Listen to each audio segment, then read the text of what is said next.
നമുക്കമ്മയ്ക്കു വേണ്ടി ഒരു തൈ നടാം, കൊച്ചുമക്കൾക്കു വേണ്ടി ഒരു തൈ നടാം, 100 കിളികൾക്കു വേണ്ടി ഒരു തൈ നടാം, നല്ല നാളേക്കു വേണ്ടി. ഒരു തൈ നടാം നമുക്കമ്മയ്ക്കു വേണ്ടി, ഒരു തൈ നടാം കൊച്ചുമക്കൾക്കു വേണ്ടി ഒരു തൈ നടാം, 100 കിളികൾക്കു വേണ്ടി ഒരു തൈ നടാം, നല്ല നാളേക്കു വേണ്ടി.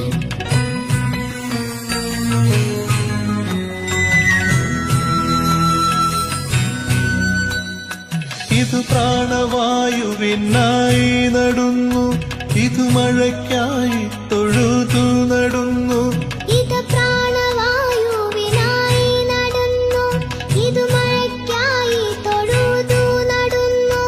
അഴകിനായി തണലിനായി തേൻ പഴങ്ങൾക്കായി 100 തൈകൾ നിറഞ്ഞു നടുന്നു.